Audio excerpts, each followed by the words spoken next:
Welcome back to economics learning. Today I will discuss sunk cost. Sunk cost in economics and finance, a cost that has already been incurred and that cannot be recovered. Sunk cost एक ऐसी cost लागत है जो कि पहले से ही खर्च की जा चुकी होती है और इसे वापस नहीं किया जा सकता, वापस नहीं लाया जा सकता.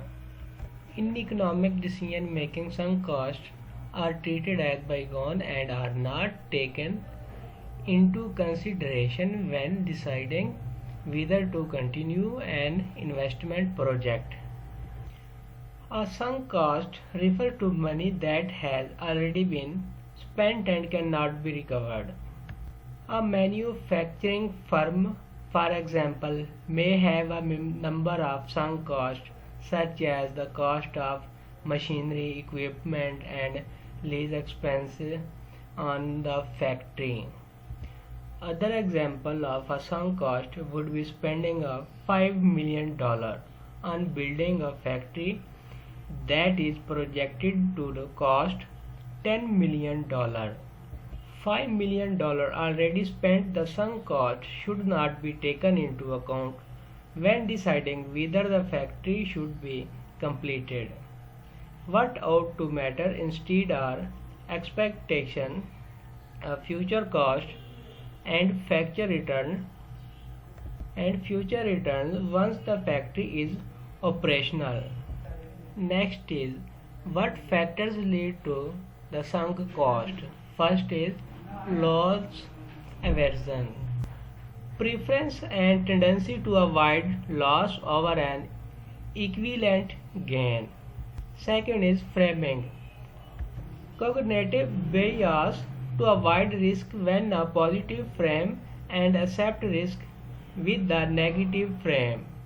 Third one is over optimistic probability bias, perception that cost increases future return on investment. Fourth one is personal responsibility, connecting the investment and effort with an individual or group directly involved. Last one is wasteful, a desire to avoid being judged as having wasted time, resources or cost investment in an effort. How to avoid sunk cost?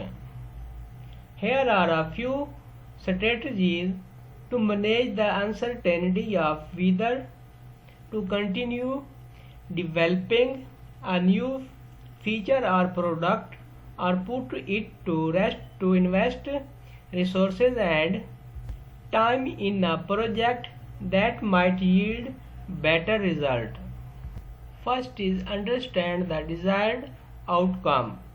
What is the goal you want a customer to achieve? Are there alternatives?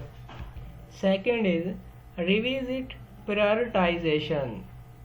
Are you working on the right things? Third one is focus on the next few sprints. Look at the big picture in broad terms, but keep detailed planning for the immediate future. Fourth one, embrace uncertainty.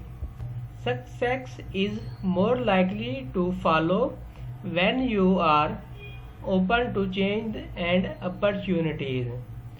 And last, don't take it personally. Smart decision making centers product, vision and strategy, not the decision maker.